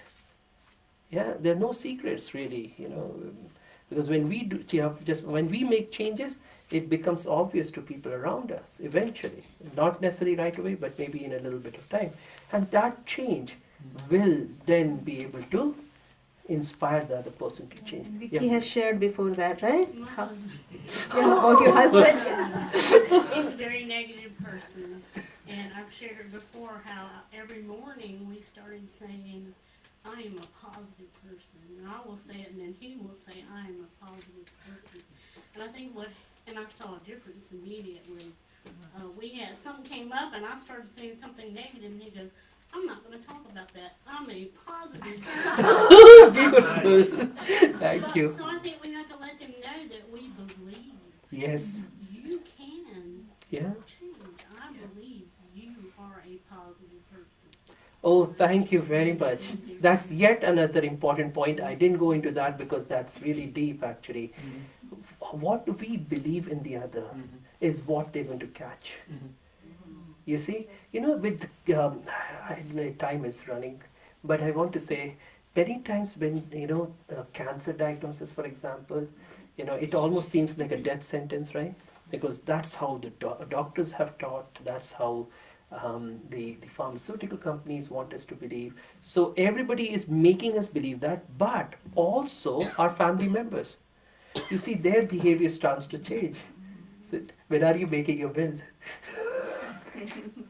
Right? They will start telling you that, or they will start, why did you start getting rid of your things? Or they'll start giving some suggestions. So eventually what it does, it reinforces the belief that yes, I'm going to die. And so you die. So what belief do we have for that person? Are we subconsciously thinking that that person is going to remain negative for the rest of the life, or that person is changing tomorrow?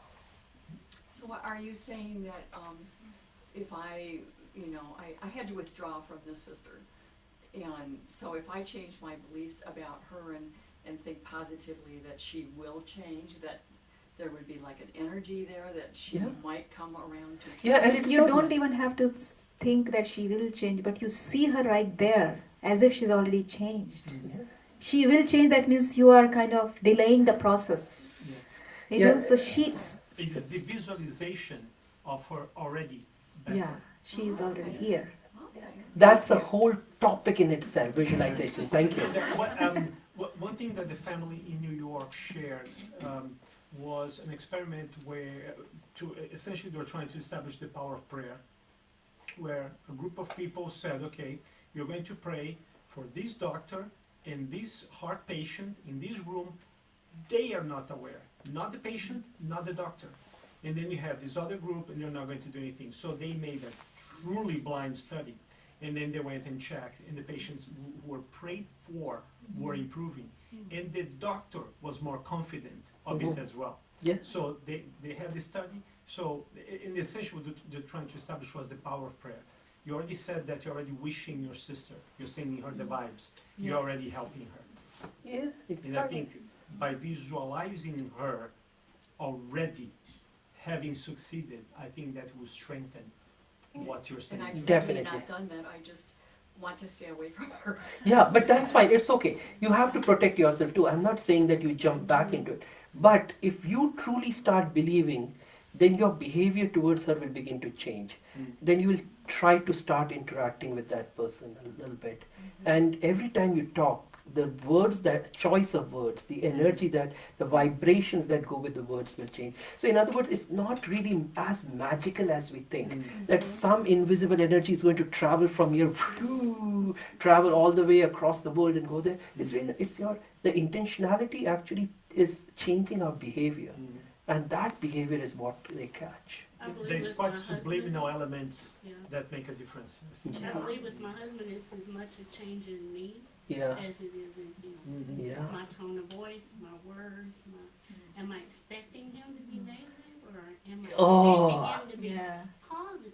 Thank you. Exactly. Sometimes we ourselves get like kind of little bit, our words they become little harsh when we hear them say all the negative things. So we don't want to listen and we become impatient. Right? That's what So- we're sending negative energy. Yeah. We're not believing that they can change. Exactly. And therefore they don't change. Mhm. They're living up to your expectations. And she has. Yeah. Poor thing. They're doing the best they can. You're expecting them to be negative. They are being negative. Yeah. That's it. We'll But- change that. Yeah, we have given them the label that she is negative. Right? So we have already labeled them. I think this is what Brother Shwetank is mentioning. Dream a new dream. Dream a new reality. In that case, in the specific case of your sister, see her in your mind already in a better place. So see her already there, because you start reacting to that new person, and that will be the new reality that you have not yet experienced. So you start experiencing your new sister already. That would be What? wonderful. One, I think there was somebody Yeah, there. somebody- Yeah, she was. You were you raising saying- your hand? Oh, I was just gonna say, from a teaching experience, I used to be given the bad kids all the Yeah. time. Because when I came to my room, I never looked at their previous behavior. I always looked Right. at them as who they were, an individual coming in the room, and I refused to accept anything anyone said. And I was always positive with them. And it would turn those kids around, and people say, why do you always take the bad kids? I don't know any bad kids. Thank It's you. just like you don't know. My daughter was very negative, and she was always putting herself down. Life sucked, And I swear, I would just every day I would send her some piece of positivity, and I would Nice. always address her in a positive way. And it's going to be okay. She was very anxiety ridden, and I always sent her my light, and my love. And Beautiful. I really do believe that sending your light and your love with your positive intentions gets there. And she came down and moved down by SCI, and she's like a different person.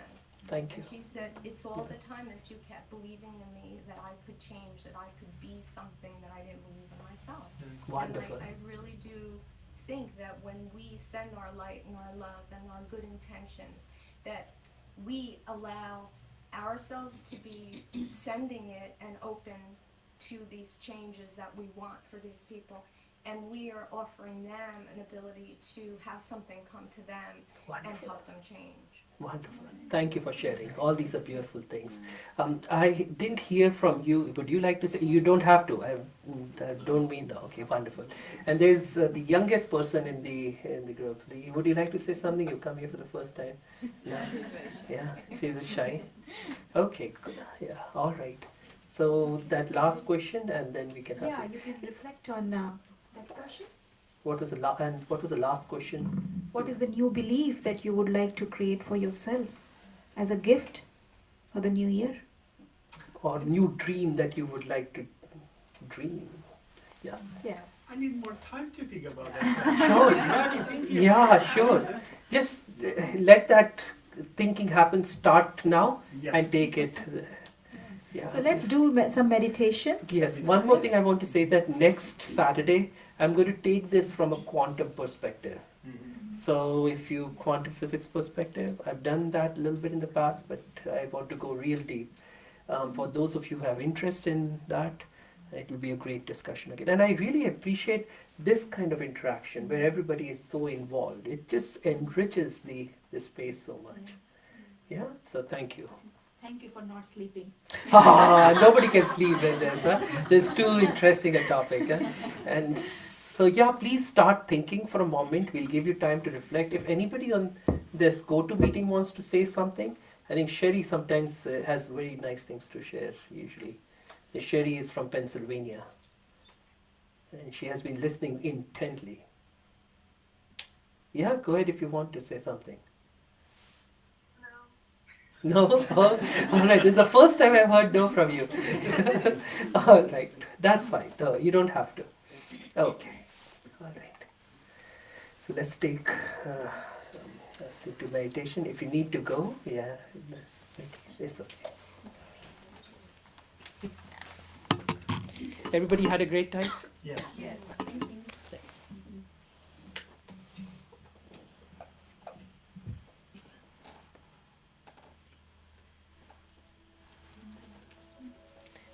Is it okay if we dim the light again? Yes, please.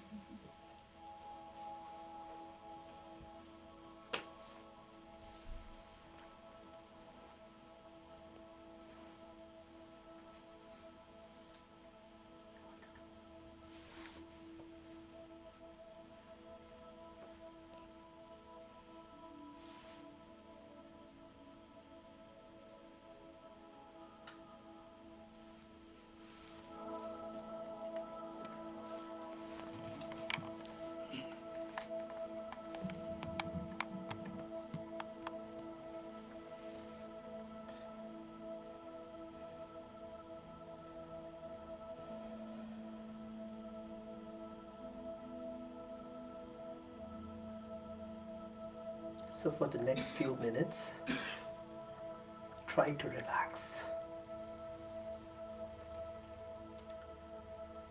We're going to create a new belief or truth, how we want to look at it. The interesting thing is, the mind is most receptive to new beliefs or new information when the body is relaxed. And when the mind is relaxed.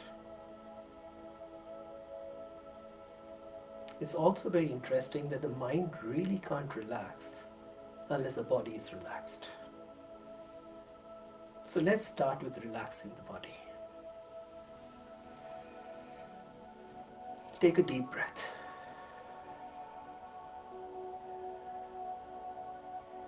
It's very interesting also that when we take a deep breath, there is a nerve in our body. This is the longest nerve of the body, longest cranial nerve, if you will. It arises in the brain and goes all the way to our abdomen. And that's the vagus nerve. When we breathe deeply, slow, rhythmic, deep breaths, then the vagus nerve gets stimulated.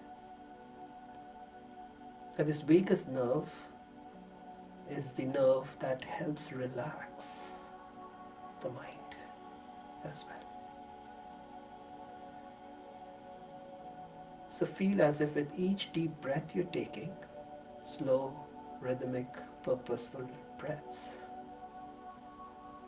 your weakest nerve is getting activated more and more. And you're entering into a deep, relaxing phase.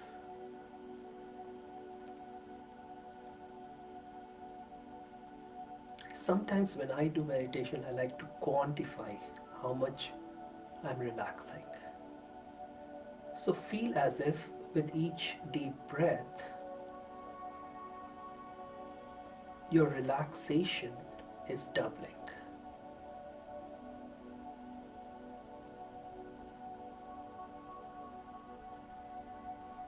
Two, 4, 16, 256.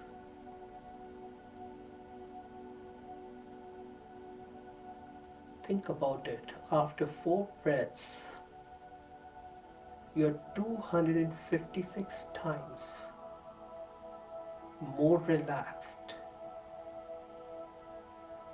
than what you were at the beginning of those 4 breaths.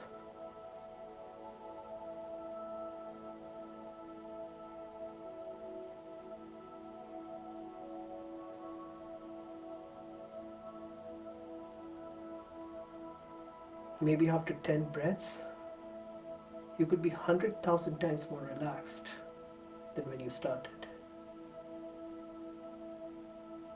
See that you have relaxed to the extent that you can even call this as the basement of relaxation.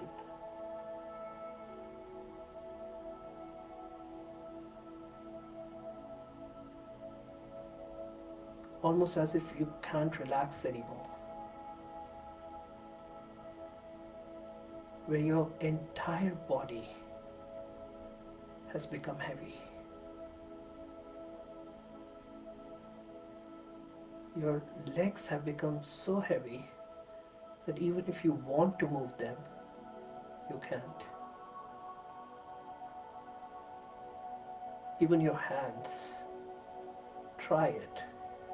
See, you can't move it. Your right hand, your left hand, everything has become so heavy.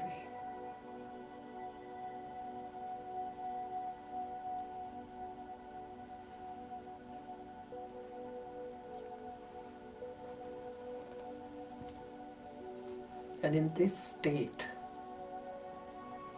of deep relaxation, you realize that your mind has relaxed too.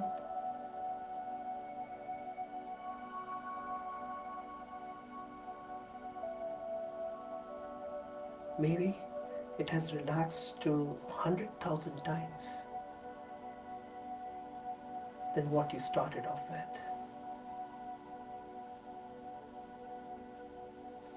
Feel as if the mind has become very heavy, just like your hands and your legs and the different parts of your body. Just as you cannot move even a muscle of your body right now. Feel as if you cannot move even a muscle of your mind.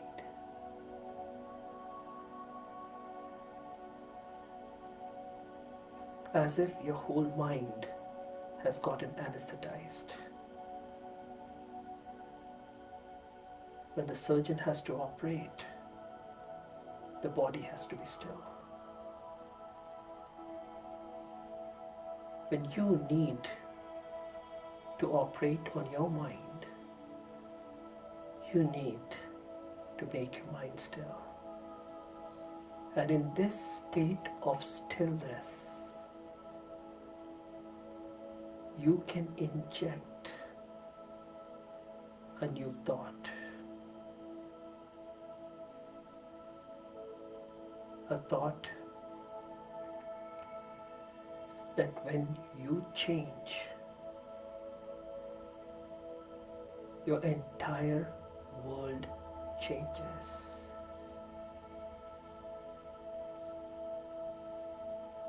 when you change, everything and everyone around you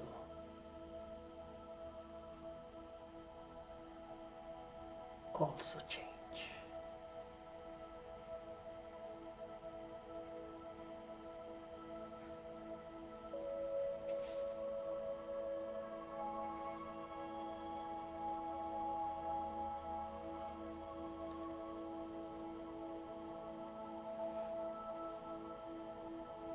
See how powerful you are. When you change, the entire world changes. And this one thought is changing your entire mind.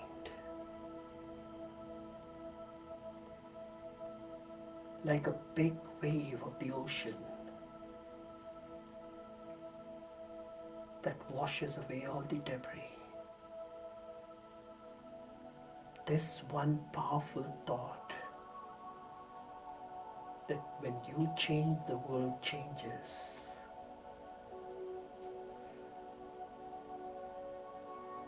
Is washing away all the negative beliefs that you have created so far.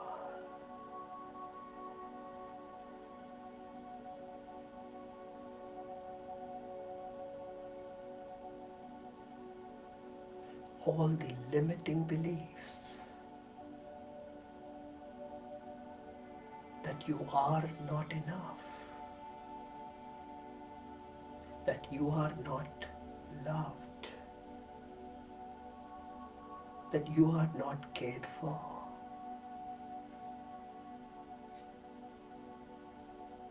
that you cannot do something, that you cannot change. See these limiting negative thoughts and beliefs getting eliminated in this moment from your consciousness.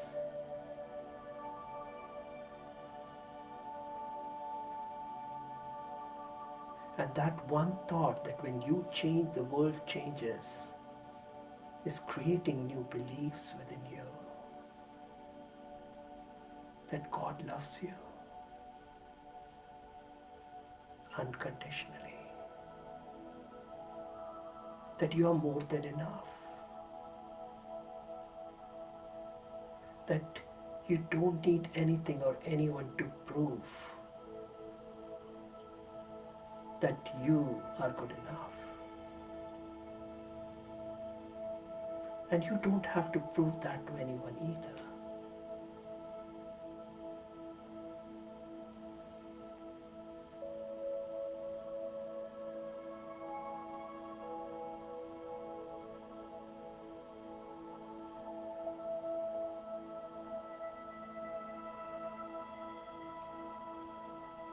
Yeah. You can be whoever or whatever you want to be.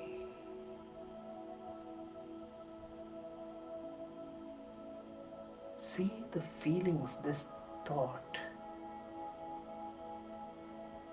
creating within you. The emotions that this thought is creating within you. The change in your chemistry and biology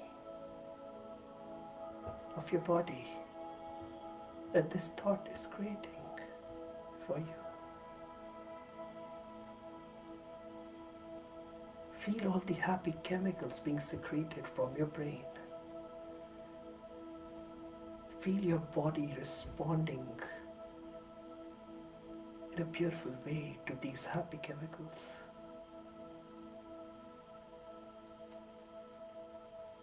See your body growing and developing well. See your internal organs functioning beautifully.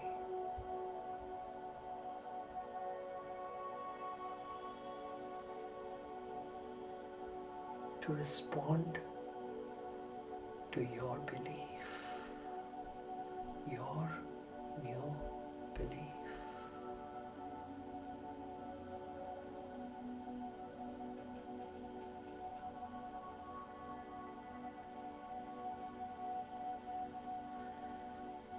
Om Shanti.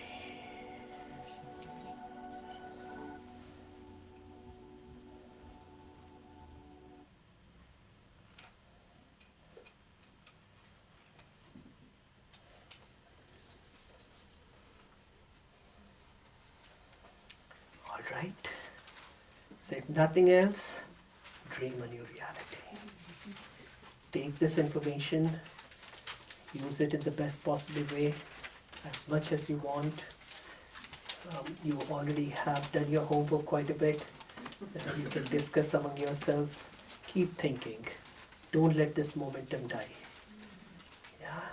See you next Saturday then. Thank you, brother. Thank you. Thank you.